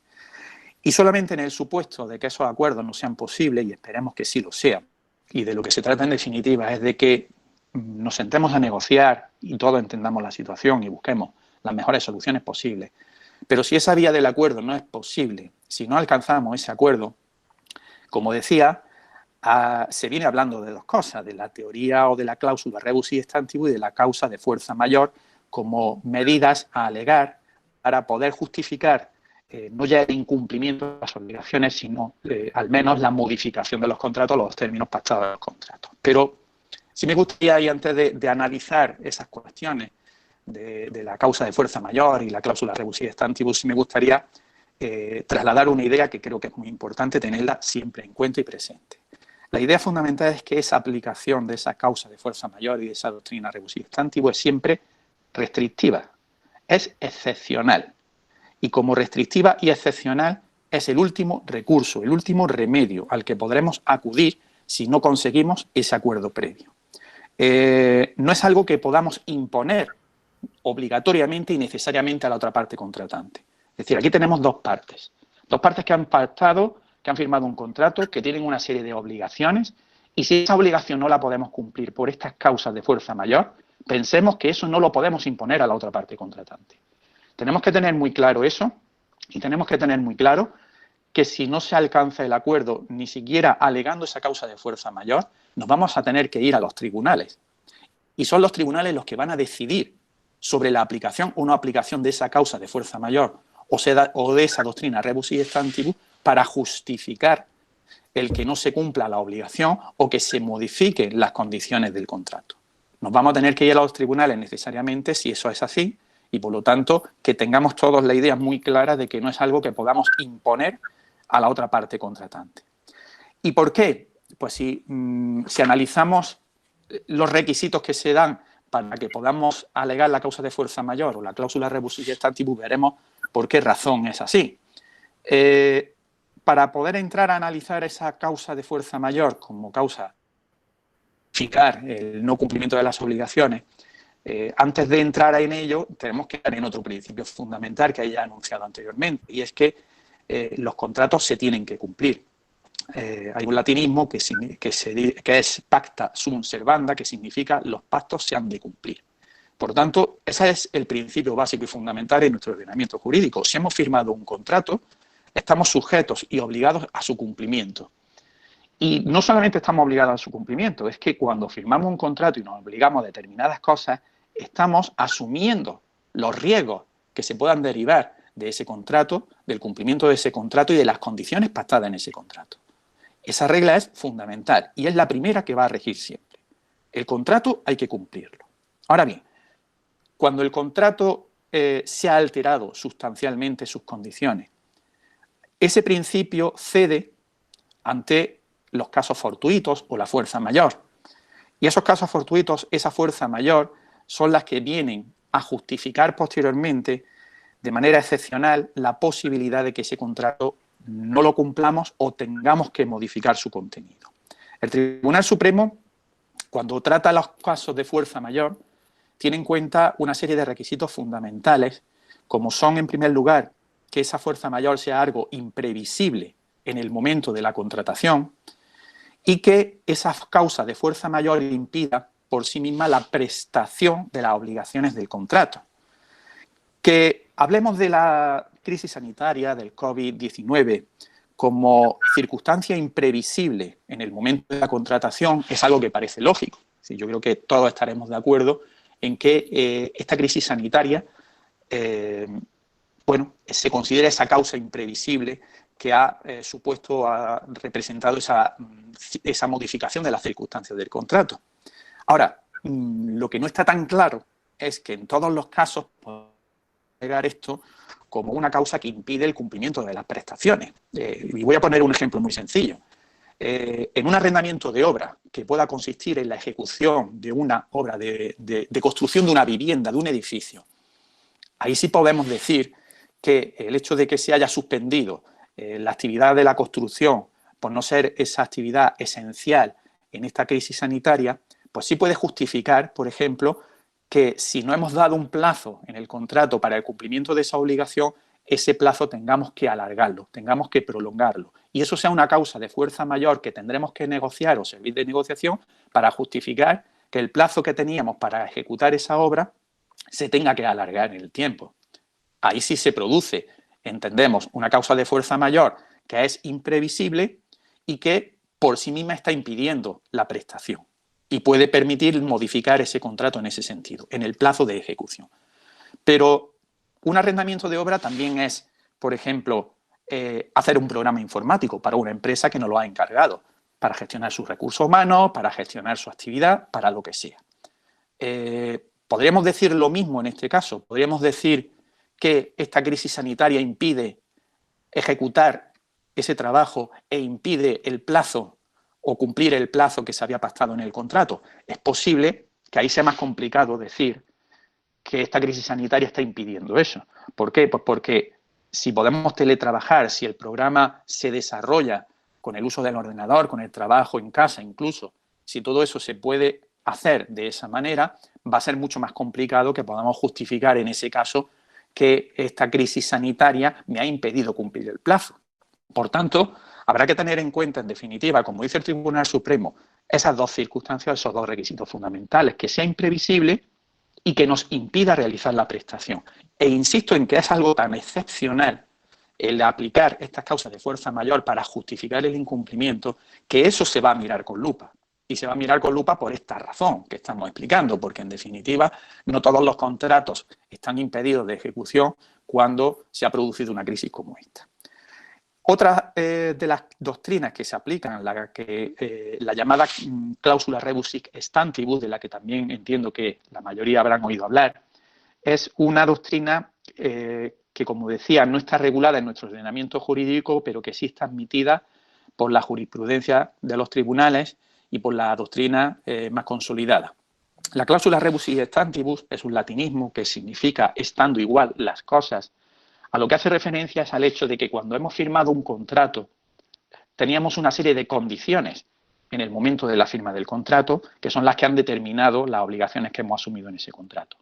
Cuando por una circunstancia sobrevenida, como pueda ser esta crisis sanitaria, esas condiciones que tuvimos en cuenta cuando se firmó el contrato se han modificado, se han alterado sustancialmente y eso ha producido un importante desequilibrio de las prestaciones entre las partes, en ese caso es cuando aplicamos esta doctrina, rebus sic stantibus, y es, en definitiva, la que permitiría el poder actuar sobre los contratos y modificar esas condiciones pactadas en el contrato para adaptarlo a las nuevas circunstancias que nos estamos encontrando. Aquí, para aplicar esta doctrina rebus sic stantibus, la jurisprudencia viene exigiendo prácticamente los mismos requisitos que se exige para las causas de fuerza mayor, es decir, imprevisibilidad, relación de causalidad y, por lo tanto, un desequilibrio importante de las prestaciones. Básicamente, la situación de crisis sanitaria que estamos viviendo, entiendo que es así, es decir, entiendo que justifica sobradamente la aplicación de esa cláusula rebus sic stantibus, pero, como digo, tenemos que volver a analizar los requisitos de esa cláusula rebus sic stantibus para ver si tiene aplicación directa en cada uno de los contratos que queramos analizar o tratar. Primero tendremos que ver, una cosa muy importante es ver si el propio contrato ya ha previsto la posibilidad de regularizar o regular entre las partes supuestos de este tipo de causa de fuerza mayor. Si nos vamos al contrato y nos encontramos con una cláusula que dice que en casos de fuerza mayor se puede producir un aplazamiento en las obligaciones o cualquier otro tipo de circunstancia o regulación, nos tendremos que ir a lo que diga el contrato. Y si el contrato no dice nada, entonces sí nos vamos a esa cláusula, pero teniendo en cuenta cuáles son sus requisitos para que se pueda aplicar. Tiene que haber una causalidad directa, es decir, una relación de causa-efecto entre las circunstancias que estamos alegando y la imposibilidad de poder realizar la prestación o la obligación a la que estamos comprometidos. Tiene que ser una situación que provoca una desproporción como efecto dentro de las obligaciones de las partes. Es decir, nos hemos comprometido a una determinada cosa y esa cosa a la que nos hemos comprometido pues se ha encarecido, se ha producido un desequilibrio en las prestaciones de las partes y esto nos permite poder alegar esta causa. Y otra cuestión importante será, en definitiva, que lo que tenemos que buscar alegando esa causa no necesariamente va a ser la resolución del contrato. Ese será el último efecto que tenemos que buscar si queremos aplicar tanto la fuerza mayor como la cláusula rebus sic stantibus. Lo que tenemos que intentar en todo caso es buscar el reequilibrar la obligación entre las partes. Por tanto, cuando se trata en definitiva de llegar a un acuerdo alegando esa cláusula rebus sic stantibus o alegando la fuerza mayor, lo que vamos a buscar en definitiva es reequilibrar las obligaciones y las prestaciones de cada una de las partes, volver a ese equilibrio que era el que existió en el momento en el que se firmó el contrato cuando las condiciones eran otras, y ante ese desequilibrio que se ha producido, vuelvo a insistir, volver otra vez al equilibrio en las prestaciones de las partes. Si ese equilibrio, en definitiva, no lo podemos conseguir por vía de negociación, vuelvo a insistir en que la única alternativa que nos va a quedar son las de los tribunales. Por tanto, cuando nos encontramos con esta situación, y creo que muchos se verán afectados por ella, en la relación con las demás empresas, en la relación con sus proveedores, con sus clientes, ¿cómo tenemos que actuar entonces cuando nos encontremos con esta situación? Pues lo primero y fundamental va a ser examinar cuidadosamente nuestro contrato y ver si ya hay regulada alguna cuestión relativa a esos casos de fuerza mayor. Si no tenemos ninguna regulación dentro del contrato, en segundo lugar, tendremos que advertir a la otra parte contratante de lo que nos está pasando. Tendremos que dirigirnos a la otra parte para decirle que esta situación de crisis sanitaria me ha impedido realizar actividad o me está impidiendo realizar la actividad, que me ha obligado al cierre, a liquidez, que no estoy generando ningún tipo de ingreso. En toda esa serie de circunstancias, como digo, tendremos que comunicar a la otra parte contratante esto para que tenga conocimiento de lo que está pasando. Y esa comunicación nos permitirá intentar a partir de ahí una negociación entre las dos partes de carácter amistoso y siempre amparándonos en esa buena fe del contrato. Y si esa negociación no es posible una vez que le hemos comunicado a la otra parte lo que nos está pasando, entonces es cuando podremos alegar esa fuerza mayor y esa cláusula rebus sic stantibus, pero tendremos que alegarla.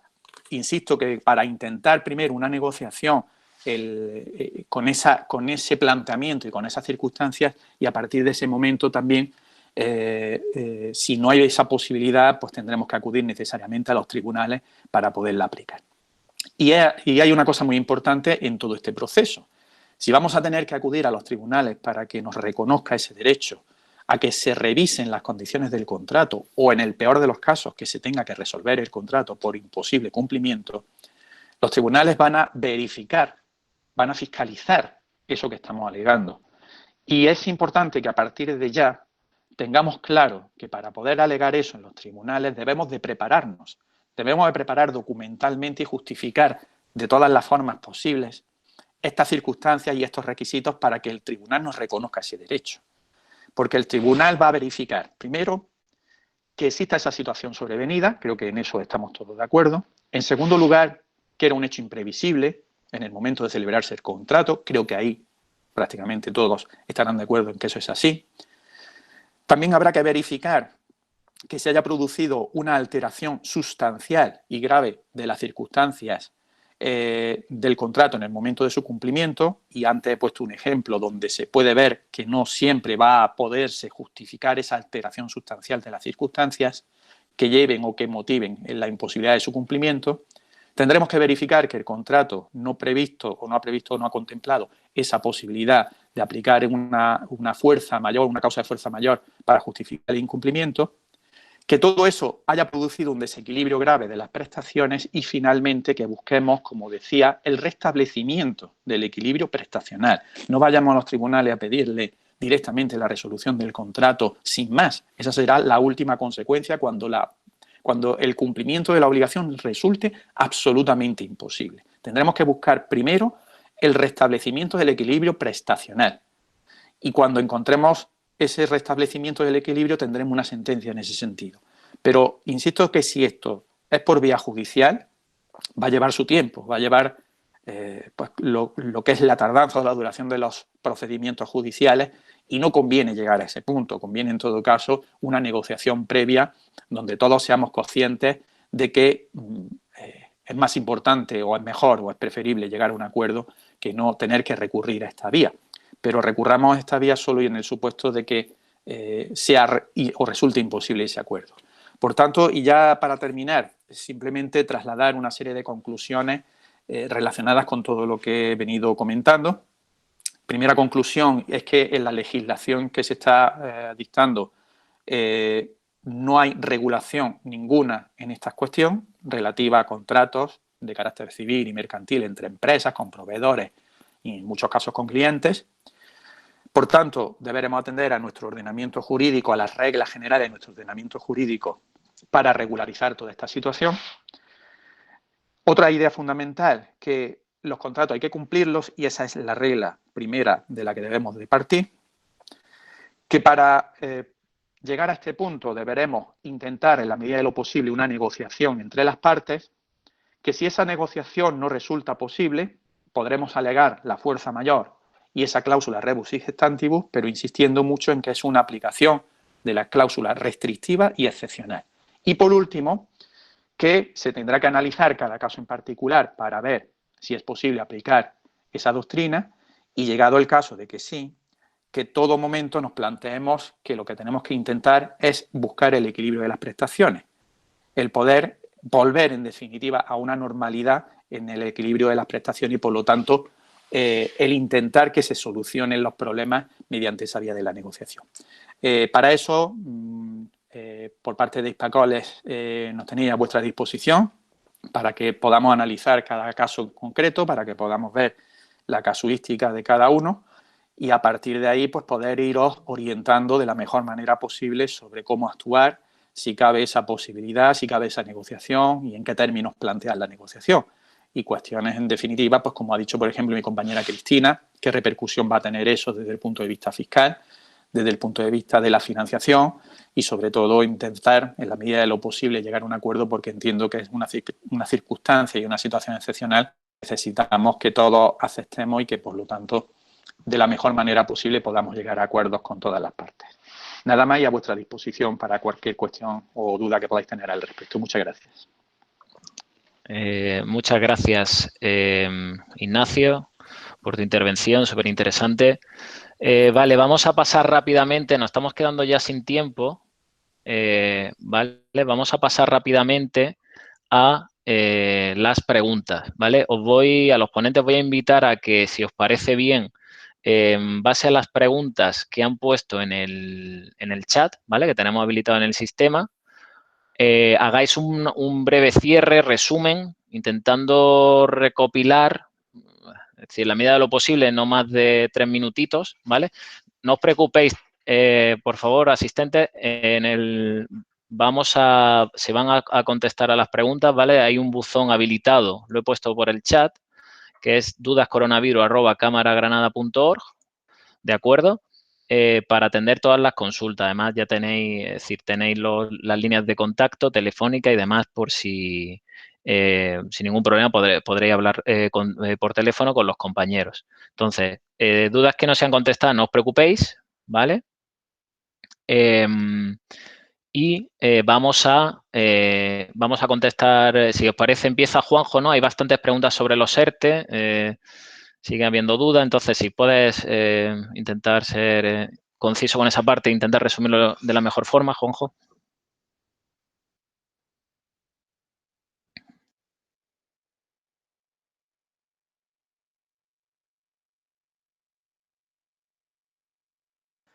Juanjo, estás en silencio, no se te escucha.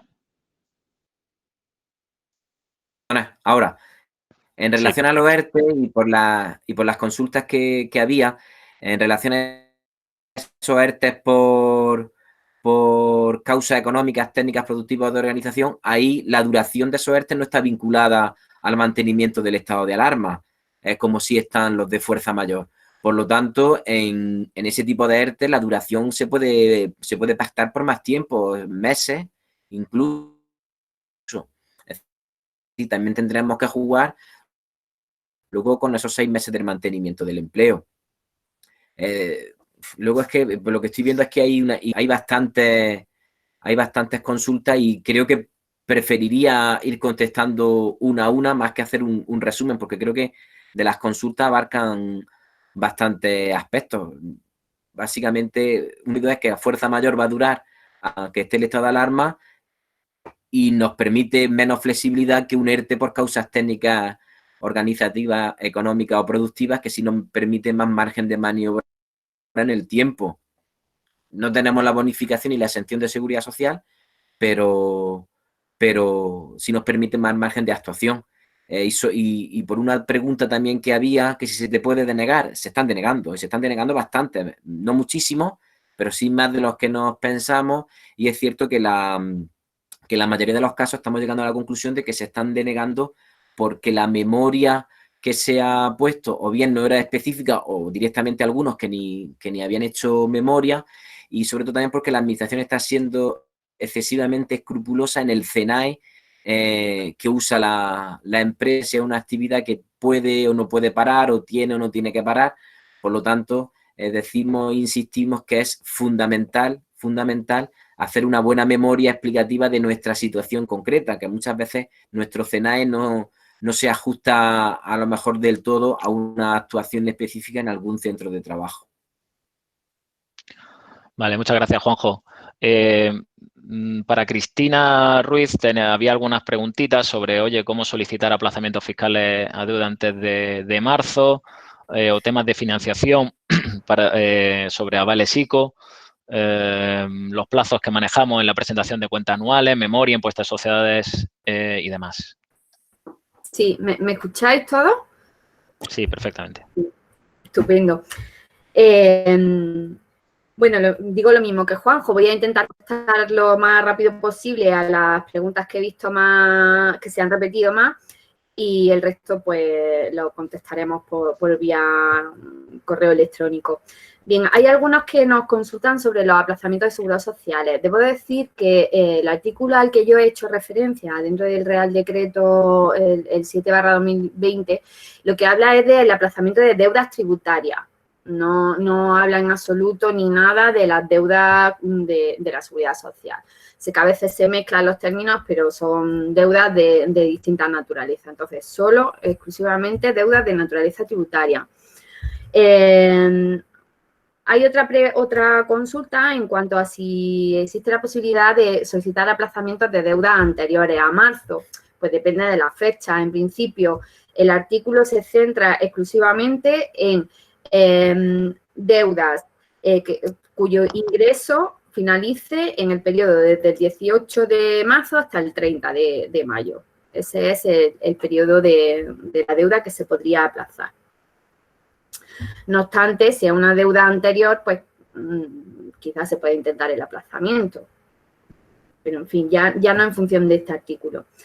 Luego, en cuanto a los plazos de cuentas anuales y de impuestos de sociedades, deciros que con respecto al impuesto de sociedades no se ha suspendido ningún plazo, ni hay ningún aplazamiento, ni nada por el estilo, por el momento. Es decir, tendremos que seguir manteniendo nuestra obligación de presentarlo del 1 al 25 de julio como todos los años, independientemente de que las cuentas anuales vayan por otro lado. Los plazos de las cuentas anuales, los vuelvo a recordar, se supone que se va a reiniciar, el periodo de 3 meses para la formulación de cuentas cuando se levante el estado de alarma, que lo desconocemos, por lo tanto no puedo hablaros de fechas concretas. Entonces tendríamos 3 meses para la formulación de cuentas, otros 3 meses para su aprobación y 1 mes para la presentación en el registro mercantil. Y bueno, si hay alguna otra consulta, pues la atenderemos por correo electrónico. Genial, gracias, Cristina. Y Ignacio, ¿quieres tú hacer alguna última mención y cierre del foro? Bueno, sí, hay una cuestión que creo que se ha planteado relativa a una empresa en concreto. Hay una pregunta, bueno, relativa a lo que es una empresa donde se imparten clases, creo que de oposiciones, de una empresa de carácter particular en ese sentido. El artículo 36 del Real Decreto que se publicó el 1 de abril hace referencia a los contratos de trato sucesivo que se firman con consumidores. En este caso, si tenemos una academia que está preparando oposiciones y, por tanto, los estudiantes de esa academia se entiende que son consumidores y están sujetos a lo que dispone ese artículo 36. Pues bien, de lo que habla el artículo 36 básicamente es del hecho de que se podrá dejar o habrá derecho a dejar de pagar las cuotas, o si bien se han adelantado, se tendrán que devolver las cuotas si el servicio no se presta. Quiere decir, por tanto, que si el servicio se está prestando, aunque sea mediante un sistema online, entendemos, por lo tanto, que no es necesario o no se está obligado a devolver las cuotas ya abonadas de esos estudiantes que están trabajando o están recibiendo sus clases mediante el sistema online, e incluso se puede seguir pasando sin ningún tipo de problema los recibos mensuales de esos estudiantes hasta que finalicen pues, las condiciones que en su día se hubiesen pactado. Por tanto, no hay que suspender, en definitiva, ese cobro de los recibos porque se siguen impartiendo las clases, se sigue dando el servicio por ese sistema online. Incluso cuando el ministro de Consumo ha estado hablando de estas cuestiones, precisamente ha tratado este tema. Y este tema lo ha tratado para hacer constar que en esos reales decretos legislativos no se ha incluido un derecho a dejar de abonar, en definitiva, las cuotas mensuales de aquellos estudiantes que están recibiendo la formación por el sistema online. Sabemos que puede modificarse de alguna manera la calidad del servicio por no ser presencial, pero no significa ni mucho menos que se esté dejando de impartir o que se esté dejando de hacer el esfuerzo y, en definitiva, se esté haciendo lo que se tiene que hacer a la hora de impartir esas clases. Por tanto, justifica sobradamente el que se sigan cobrando esos recibos. Creo que es la única cuestión en ese sentido que se ha planteado, y si no hay ninguna otra cosa más, pues yo por mi parte estoy en todo caso a disposición de todos en el correo electrónico del despacho para cualquier consulta que se pudiera plantear y que podamos nosotros aclarar en ese sentido. Muy bien, muy amable, Ignacio, gracias por tus comentarios. Bueno, pues como hemos comentado antes, vamos a pasar la grabación de esta sesión, ¿vale? Para que todos podáis repasar todos los puntos comentados. Además, se facilitará una presentación resumen, ¿de acuerdo? Con los puntos tratados para la mejor digestión de la cantidad de medidas que nos vienen, ¿no? Y posibilidades para poder salvar nuestra empresa, ¿de acuerdo? Y nada más. Con esto, recordaros que yo desde Hispacoles Tech, siendo director y fundador del mismo, estoy a vuestra disposición para ayudaros en cualquier tema de que tenga que ver con transformación digital, ¿vale? Intentar implantar webinar como la que hemos puesto ahora, donde hemos estado conectados 80 y pico personas. Disculpad levemente por los problemas de conexión, sobre todo en la parte de Juanjo, ahí tuvo algunos problemas de conexión. Y nada, a vuestra disposición y que sepáis que este sistema lo podemos ayudar a implantar y que además mañana hay una ponencia interesante en cámara también sobre ayudas y subvenciones de la agencia IDEA para la transformación digital, ¿vale? Se han agilizado y se han puesto a disposición más fondos para ayudar a teletrabajar. Nosotros ahí estamos activamente ayudando a todos nuestros clientes y a las empresas y, oye, a vuestra disposición desde Hispacoles Tech, ¿vale? Os dejo también mi correo por aquí si necesitáis cualquier tipo de ayuda, queda a vuestra disposición. Recordar el buzón, el correo que hemos puesto también a disposición de todos para las consultas jurídicas y estratégicas que han comentado nuestros compañeros, ¿vale? Que lo tenéis un poquito más arriba, que básicamente el buzón es dudascoronavirus@cámaragranada.org y si no, por los medios habituales podéis encontrar a todos los compañeros de servicios jurídicos que están a vuestra total disposición, ¿vale? En estos momentos tan complicados. Bueno, esperemos que salgamos antes, más pronto que tarde y nada, os animo a seguir luchando y a seguir avanzando. Un fuerte abrazo a todos y nos vemos en la próxima. Gracias a todos por asistir.